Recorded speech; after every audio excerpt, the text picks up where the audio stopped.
Hello and welcome to the FinTech Finance Virtuina, one of the first of 2023.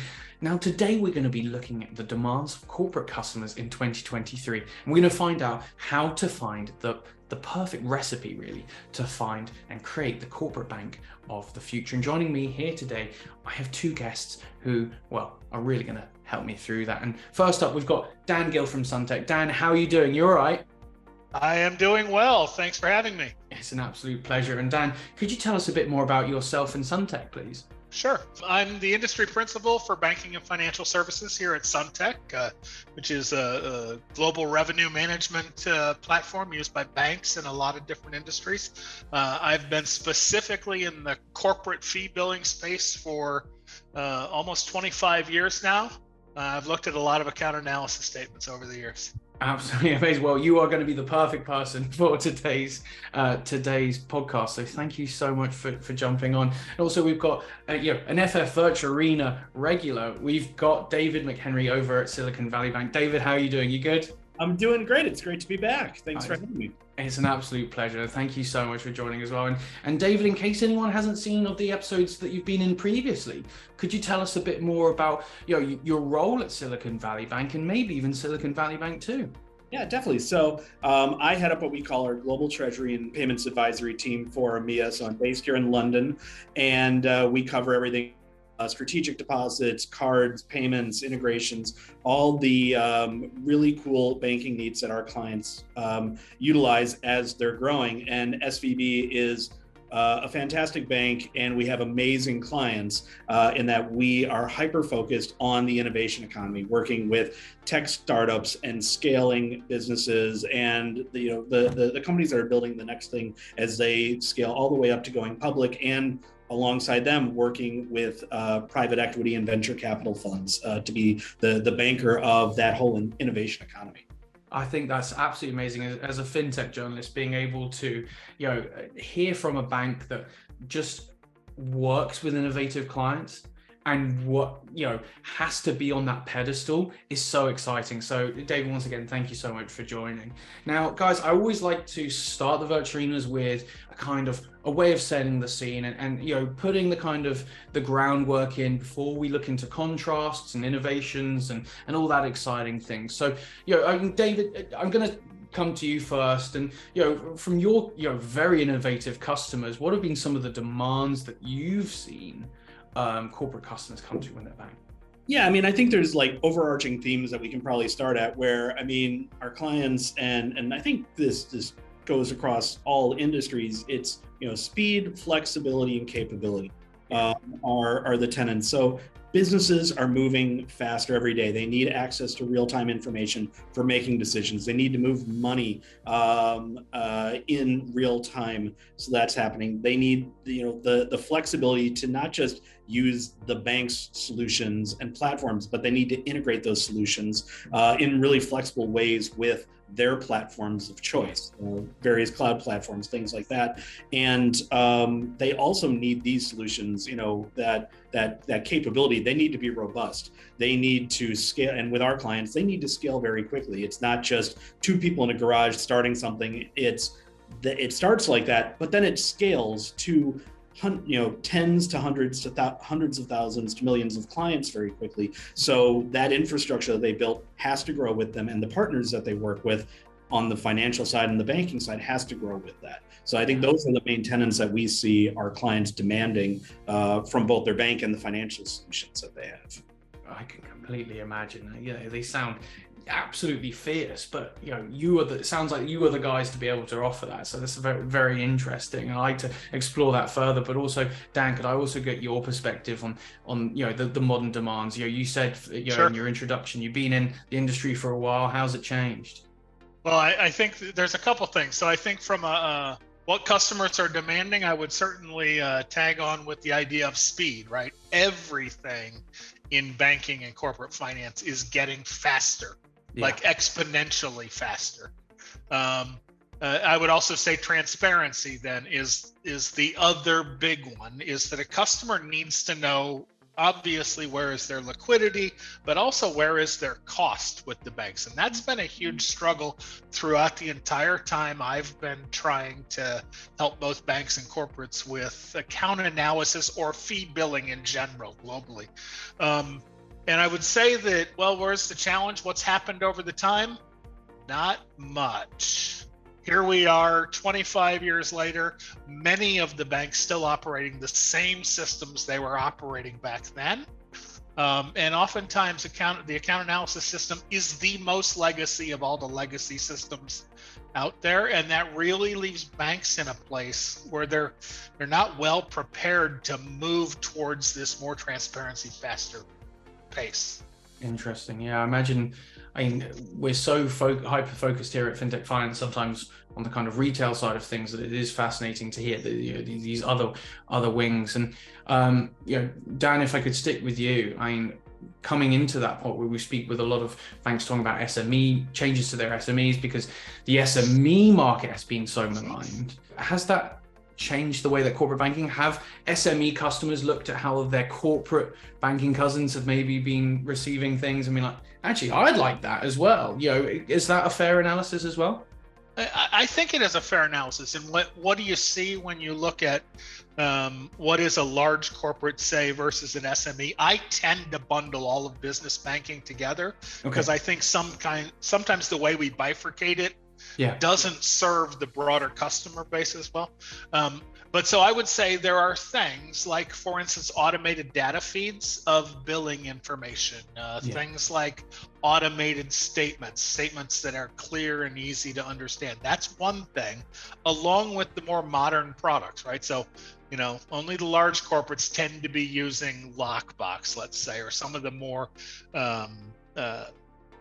broad kind of services.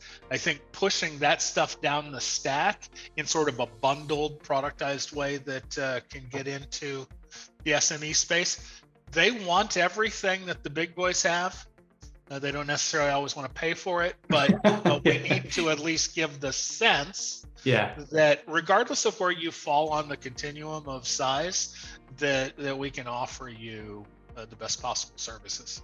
Interesting. And I find that way of defining, business banking actually to be really quite faithful to the end consumer at the end of the day. I was on a panel podcast the other day where we were understanding the payment needs behind business banking. And all too often is that we create these segmentations in the industry when actually, as you said, Dan, if you just call it business banking, you put it into one nutshell and you offer those fees for the people that want them, and sometimes they can pay for them if they want them, you actually create a better ecosystem. Right. And a payment is still a payment. Right. Exactly. Now, if we were to take that to geographies as well, this is something that apologies, as a layperson when it comes to this part of the industry. David, if I could come to you and look at account analysis and how that's actually different for North American corporate customers and what it means across the world, there is quite a big segmentation on that, right? There definitely is. Being an American and being over here and then having, the history of my career also based in the US, seeing the differences, at a baseline, there still is the idea of billing business or corporate customers for their activities. And that is similar on both sides of the pond. In the US, I have to say, the idea of account analysis is a bit robust, and the idea of probably business and corporate pricing has different dimensions to it, because it's not just what we would call price times volume. What's the volume of the payments that you're doing and what's the price that it's at? It also takes into account the balances that the clients are having. And there's this idea of earnings credit rate in the US, where for the longest period of time, business accounts and checking accounts couldn't earn direct interest. So to give a benefit for balances held, the banks gave something called earnings credit, which was essentially an interest-like rate that was applied to the account, but it helped offset fees. So a lot of account analysis was then built around this idea of we're analyzing the deposits you have, giving a benefit of that, what's that earnings credit, showing you what was that price times volume of your activity, and at the end of the day, here's what your total piece is. that idea hasn't really been built in over here because, in the UK and other European countries, we've been able to give interest on deposit balances. So you're really just looking at simplified banking statements. Yeah. And I think then probably the other thing, and it probably goes back to the question that you had too, the difference between SMEs and corporates, the other thing that's really changing, and you're seeing it maybe not probably tied to which side of the pond you're on, there is this, change in business banking or SME banking of, packaging more services together, giving maybe a flat rate for a good amount of activity. And that ties to some of the new kind of pricing models that you see in SaaS models of freemium models, maybe a business pricing plan that gives access to a certain number of things, and then an enterprise plan that is probably a lot closer to the standard. Here's what volume do you have? What's the line item price to that? And you've started seeing that starting to take over in billing a little bit more, definitely here in the UK with some of the upstarts, but you've seen it in the US also. It's fascinating, isn't it? I think this is going to be the spearhead of the conversation, is how it's this kind of coming together of the fees, but also the new products that you're able to offer, and leveraging the really quite an exciting and vibrant time for corporate banking. So with that in mind, I speak to this a lot, and it is the huge changes in the payments industry. And David, I know you were speaking to that just now, and obviously a lot of treasurers are having to work out how to send money cross border. But Dan, if I could come to you and look at that cross border payment segment, how important is having that automated billing process for corporate customers in today's age? I mean, gone are the days where you can focus on your home kind of market and just nail that. Businesses of corporates of all shapes and sizes have to be able to have that kind of nailed down, right? Yeah, and I would even touch on it maybe a little bit from this idea of the account analysis statement, right? Because we're not siloed in our countries anymore. Right? Yeah. The ability to move liquidity around, to make payments all over the place has become just a de facto part of all of the businesses. That's good in that it opens up business, but it also adds layers of complexity that can make this even more confusing, right? And so, we talk about account analysis in the US, which is traditionally, the name account analysis comes from that made up interest that we had called earnings credit. It's totally pretend.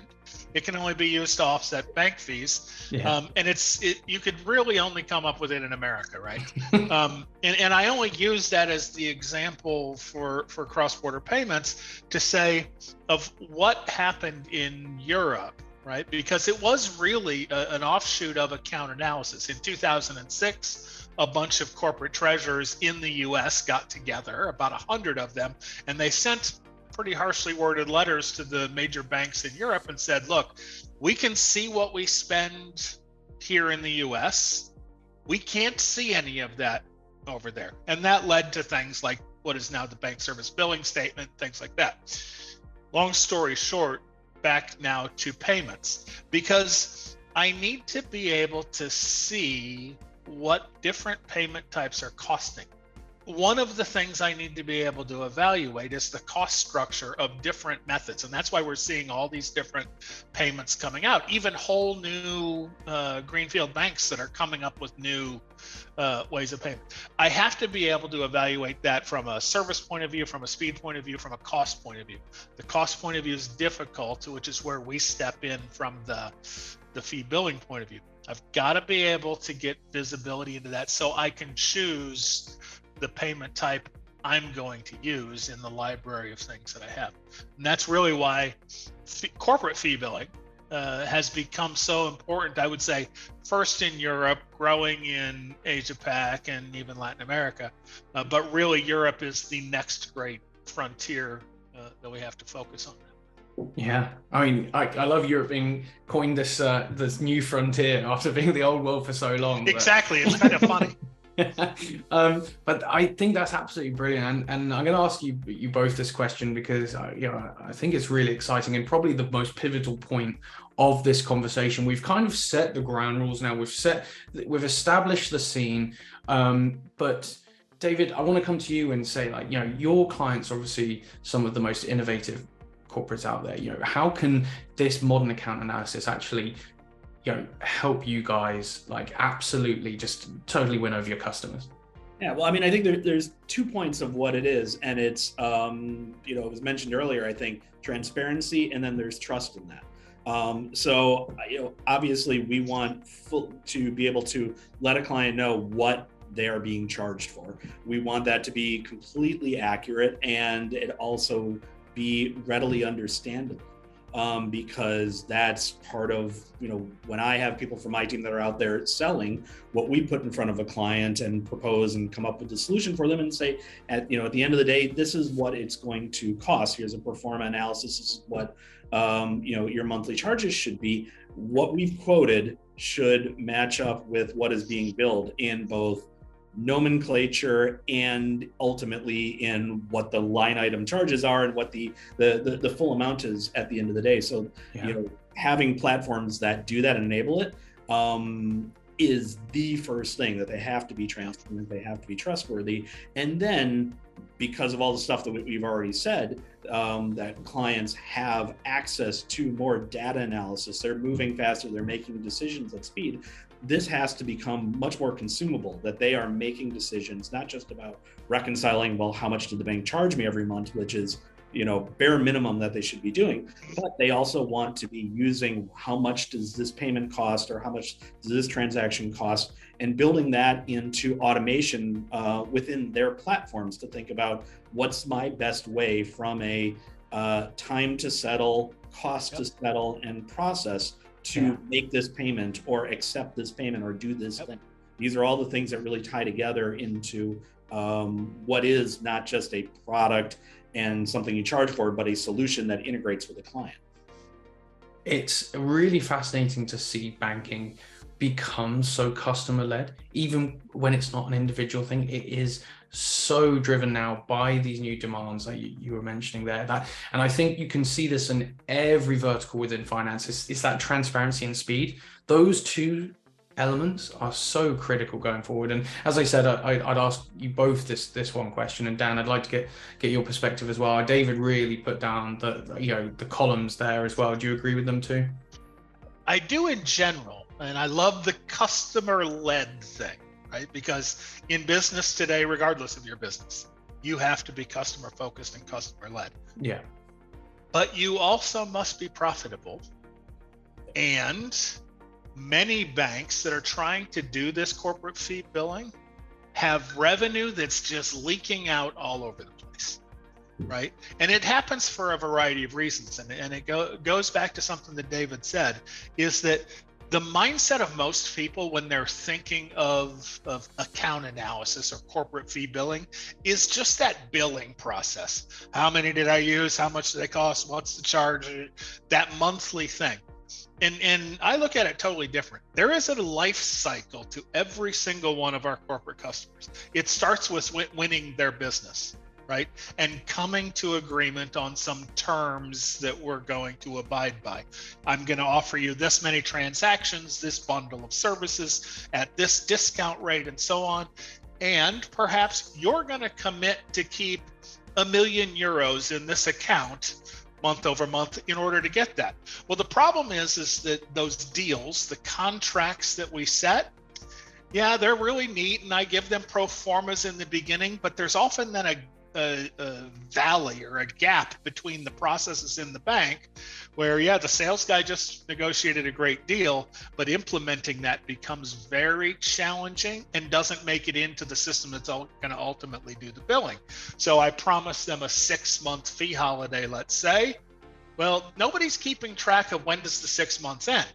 Or they commit to keeping certain balances or having certain numbers of transactions. Well, nowhere in the system is anyone actually saying, are they doing what they committed to, right? And it's because we have all of these gaps in the processes. So, as I mentioned, I'm going to ask both of you this question, and Dan, I also want to come to you. And obviously, David really outlined the pillars here of how important modern account analysis is for winning over new corporate customers. I'd like to get your perspective as well, Dan.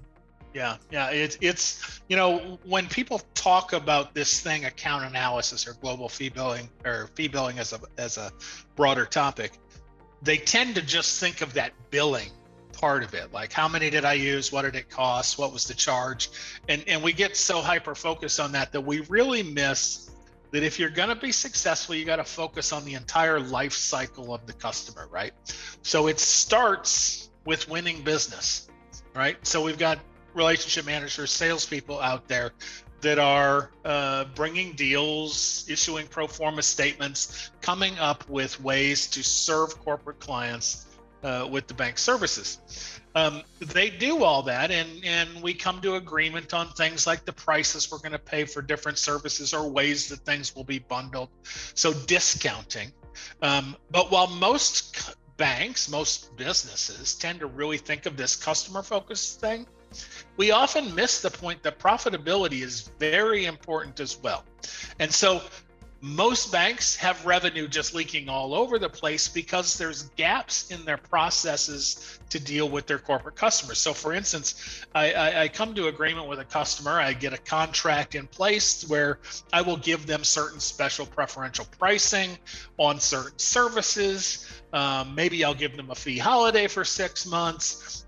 They may agree to things like I'm going to keep €1 million in the account, for the next 6 months, or all of these different things. And that's great from a win the business point of view.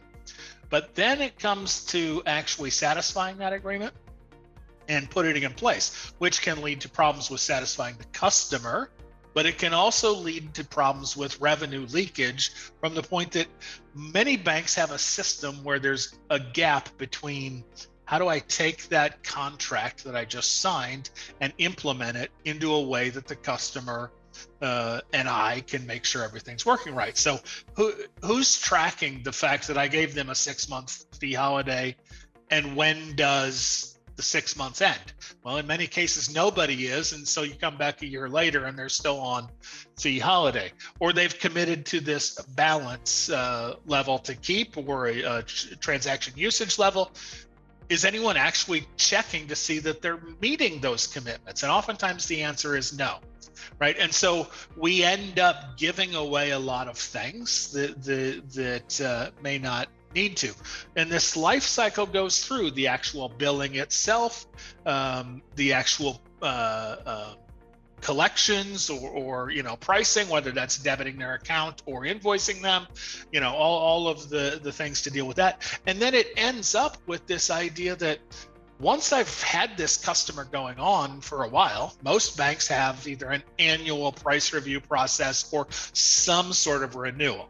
Well, I've been in plenty of banks where there's a customer that sat there on their introductory pricing for 5 years. Nobody ever thought of it because we aren't looking at them through this whole life cycle to annual price review. I think the life cycle view of them is much more important than just focus on let's get them a bill each month. Yeah. It's interesting to hear this from the perspective of the outside looking in. You often think the bank is going to be the one that's going to be the quickest to change that bill of anyone. So it's interesting to see this happens, but it's fascinating that it goes both ways, and by having this new system, it can both benefit ultimately the customer, but also obviously remove some of that leakage. Yes. And obviously, David, before we go any further, I'd love to hear your perspective on that too. Oh, yeah, no, I completely agree with Dan. I was actually I had it highlighted in my notes, and I focused on the client-centric part, as he said there, of where we use platforms and systems like this and this pricing methodology, but the idea of mitigating revenue leakage, that's what is the core part of this system. But also, I think as Dan also highlighted earlier, like it is typically one of the older systems, the different banks that I've been part of or in my career, it's one of those systems that is just kind of monolithic, kind of there, and it goes on. And so there haven't been some of these augmentations that we've put in past. Yep, making sure we keep track of waivers and other things like that, but to build in, things like volume thresholds and those pieces of it that get kind of tracked on the outskirts in side conversations and things like that, or notes within CRM platforms. Like these are all things that, if you can put that data into a platform and actually manage it in a systematic way, then you're going to mitigate this revenue leakage and be, much more upfront about, again, it's transparency and trust, no matter what, even though it might be about making sure you are charging somebody for something. But it also, that is a transparent and trust point of like, we did talk about this. You're going to see it accurate on your bill. We know what we're doing and we agreed upon this and it's built the way we discussed. So both being able to show accuracy, but actually show that you're doing what you said, it all ties together. So totally agree with what Dan was talking about. Yeah. Now, David, if I stick with you again, because we've just talked about how automation can ultimately salve a lot of wounds on the back end of an institution. I'd also like to see how it can be used proactively to benefit the consumer as well. When we're looking at corporate banking, as you mentioned very early on in our conversation, corporate customers now have various different plugins, different apps. They're bringing in data from every different source to kind of just have it on various different platforms. How can automation be used on your guys' side to not only just create the appropriate billing, but then to go on and actually do a bit more and make your lives easier and make the customer's life value added? Yeah, I mean, it starts with some of the changes in just, day-to-day banking capabilities from, the business and corporate side. So we talk about over on this side of the pond, open banking and much more integration. So, what I think it was even mentioned earlier in the call, this idea that, back in the day, it was mostly large corporates that were, implementing solutions that, tie together their account data feeds or submitting payments and things like that. That's started coming down faster and faster down market to middle market and SME clients. You start tying that together of not just the day-to-day activity, but then being able to give data feeds around what's the cost of services and things like that. That allows for, things that large corporates 20 years ago when I first started in the industry, they were paying consultancies to make sure that they were paying appropriate amounts and analyzing, against their banking statements and their account analysis statements, matching those up. You can now kind of do that in real time with systems that are out there and banking feeds that are out there. So all of that is really getting kind of tied together around this idea of data sources. And then that's just in for clients. We're pulling all this data in, and whether it's our account analysis systems or other systems, we're pulling this into the Tableau dashboards and doing, overarching relationship reviews and building in queries and dashboards to alert us when there are certain things that we want to, keep an eye on or highlight where there are opportunities to engage with clients. So all that data bubbles up into better visualization platforms for ourselves, and I think clients are doing the same thing. Yeah, I think that's such a brilliant way to kind of phrase it, is opening up avenues for engagement. And as you mentioned as well, David, obviously here in the UK, we've got open banking. I know America tackles it in a very different way, but we're moving to the same way in the fact that how can a bank provide extra value when it's typically, I go in, as you said, we create this initial kind of billing program, and then you can be on that holiday period for 5 months, but actually now the bank can be way more relevant way down the line because of these insights. And Dan, with that in mind, David was talking about the value add from dashboards. How does modern data visualization and reporting capabilities actually allow the bank's customer to kind of actually improve their balance management and their decision-making processes for their treasurers too? Yeah, and I think if you think about the account analysis process, it has always been a data problem, right? There are all of these very siloed systems within the bank, and account analysis, basically the last thing that happens between you and a corporate customer in a month, has to gather all of that information together, gin it together, apply all this special pricing. It's no wonder it's a nightmare from an error point of view. It's just because there's so many moving pieces in one day each month. And so data has always been the problem. It's why people are so frustrated with it, because it's so old. It's often a batch process. And so part of it is just modernizing the data flow, right? Now, we all know a horror story or 10 about a core modernization gone wrong. And all of that fits into how am I going to modernize all of this when I can't rip and replace the core? It's just not going to happen. So to me, data becomes the big thing. That's on the internal of the bank side. Now data is also a big thing when we start to talk about our customers, because our customers are expecting a more modern sort of interface, dashboard sort of experience. So what do we send them? A stack of paper with bill after bill that looks like an old-fashioned phone bill still, really, right? And SunTec, actually comes from the telecom space initially, from the billing perspective. So how do we modernize this? And it's something that I've actually started. I actually introduced it at an AFP conference this last year, this idea of what I'm calling real-time account analysis, right? We know when the transactions happen. There's no reason why a bank, just like they're giving you balance information, forecasting information, things like that they couldn't actually display for you on a dashboard the account analysis statement as it's being built throughout the month. What it does is it gives the treasurer another tool that they can use to decision on, to do things like decide what's my best payment method for this from a cost perspective, to decide what should I do with my balances because of the rates in place now, both hard interest and earnings credit. And so it really, if I can do it to where I'm not giving them a statement, halfway through the next month, I can actually make that actionable for them. Banks that succeed with that, now you got a huge hurdle to overcome with all the legacy systems that you have to sit above. But if you can sit above those legacy systems, use modern data management to get information out of them, you can then do all sorts of things for your customers that make it look like you're the newest bank on the street, even though underneath you may still have a good bit of legacy down there. Interesting. Yeah, I think that is something that is being so critical with a lot of, for instance, high street banks as well. It's just how, what path do you take? Do you take it, this whole kind of, we're going to do the old kind of, we're starting again from scratch, or are we going to do it in a process, or again, that kind of, that top layer type of thing?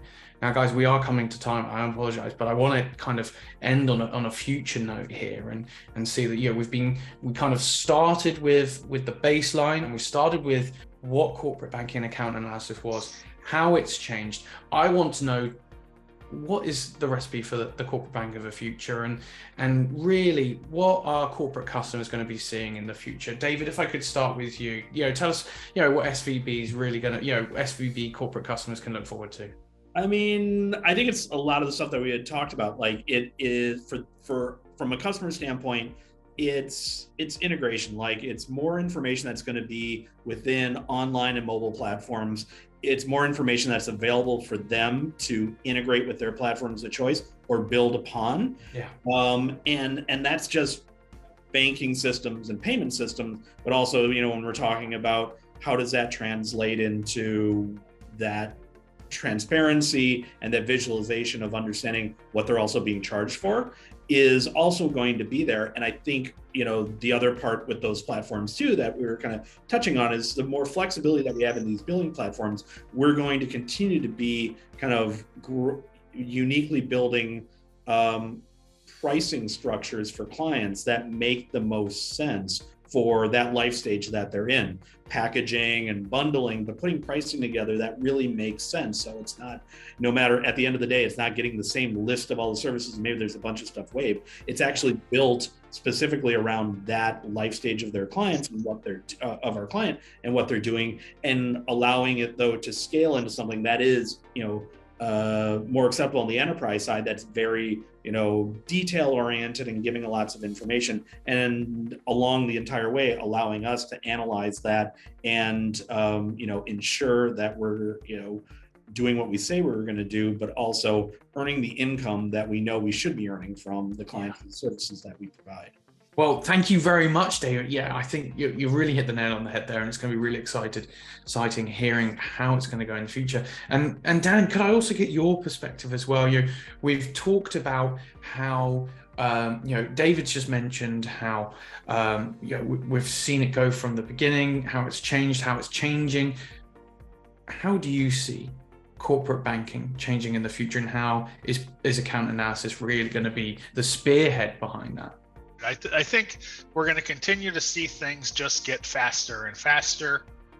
requiring more visibility and things like that. And I really do see account analysis, or this idea of corporate fee billing, as the spearhead of that, because it is the focal point where all of your, transactions and everything come to a head in that sort of monthly bill. And so one of the things I see with that is most banks tend to have a very sort of old-fashioned view of this thing of account analysis. It is the same as it's been for decades, and I really think that's what's holding many of the more traditional banks back. I'm reminded of one of my favorite Henry Ford quotes, where he was asked, what his customers thought of these new cars that he was building, and he said, "Well, if I had asked my customers what they wanted, they would have said fast horses." Right? So there's, in many cases, the banks don't even realize what this could be. Yeah. Right. And so it's why I talk about it, not just this is the bill. It is this idea of managing the entire life cycle of your corporate customers, from winning the business, from negotiating with them, from making sure that you implement all of that, to accurate billing, to collections, to renewal. Right?